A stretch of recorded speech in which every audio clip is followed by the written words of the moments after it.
မင်္ဂလာပါခင်ဗျကြည့်ရှုအားပေးသူအပေါင်းတို့ကြက်တရေရှိတဲ့နေ့တစ်နေ့လေးဖြစ်ပါစေလို့ဆုတောင်းပေးပါတယ်အခုဗီဒီယိုကတော့မိတ်ဆက်တဲ့ဗီဒီယိုပေါ့နော်ကျွန်တော်ဒါကိုဖန်တီးရတဲ့ရည်ရွယ်ချက်ကတဘာဝကိုချစ်မြတ်နိုးတက်ဖို့နဲ့အကျိုးရှိရှိစနစ်ကျကျအသုံးချတတ်ဖို့ရည်ရွယ်ပါတယ်ပြောရမယ်ဆိုရင်ကျွန်တော်တို့အမိမြေကတဘာဝတယံဇာတတွေပေါ်ကျွယ်ဝပါတယ်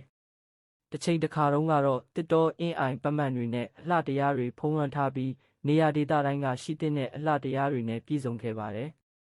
ဒါပေမဲ့တချို့သောလောဘကြီးသူတွေကကိုယ့်အတွက်နဲ့ကိုယ့်မိသားစုအတွက်ပဲကြည့်ပြီးအရာအလုံးနှိပါးကိုဖျက်ဆီးခဲ့ပါတယ်။ခုချိန်မှာတော့အဲ့ဓာတွေကိုပြန်ကြည့်ချင်ရင် AI နဲ့ပကြီးဆရာတွေပဲအားကိုးရပါတော့မယ်။တကယ်တော့ဓာတွေကိုပြန်လည်ရရှိနိုင်ပါတယ်။ကျွန်တော်တို့အတူတူပြန်ကြိုးစားရင်အချိန်တစ်ခုရောက်တဲ့အခါဒါမှမဟုတ်ကိုယ့်ရဲ့မျိုးဆက်တွေလက်ထက်ရောက်တဲ့အခါကိုပေးခဲ့တဲ့အမွေဖြစ်ကြံခဲ့ပြီးရက်ွက်တစ်ခုပြည်နယ်တစ်ခုကနေတဆင့်တိုင်းပြည်တစ်ခုအတွက်အဖိုးမဖြတ်နိုင်တဲ့တယံဇာတအဖြစ်နောက်မျိုးဆက်တွေကိုအကျိုးပြုသွားနိုင်ပါတယ်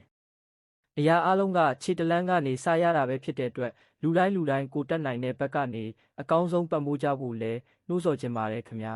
။ကျွန်တော်ကတတဝါထက်ဆိုင်ရင်အပင်လေးတွေကိုပိုချစ်တဲ့အတွက်နောက်ပိုင်းဗီဒီယိုလေးတွေကိုတစ်ပင်အကြောင်းတွေတင်ပေးသွားမှာပါ။သူတို့တွေရဲ့ပေါက်ရောက်တဲ့နေရာတွေအသုံးဝင်ပုံတွေနဲ့ဘလို့အကျိုးရှိအောင်ပြန်လဲအသုံးချရမလဲဆိုတာလေးတွေကျွန်တော်သိသလောက်မှတ်သလောက်ပြောပြပေးသွားပါမယ်။ကျွန်တော်ကလေးလာနေစေလူတစ်ယောက်ဖြစ်တဲ့အတွက်မသိတာတွေရှိရင်လာပြောပြပေးလို့ရပါတယ်။ကိုယ့်ထက်တက်တည်နားလည်တဲ့ဆရာတို့ကိုလည်းဖိတ်ခေါ်ပါတယ်။ဗီဒီယိုလေးတွေကိုပြသတဲ့အခါလူကြီးတွေကကလေးတွေပါကြည့်ရှုရလွယ်အောင် AI ကိုအသုံးပြုပြီး animation လေးတွေနဲ့ပြသပေးသွားပါမယ်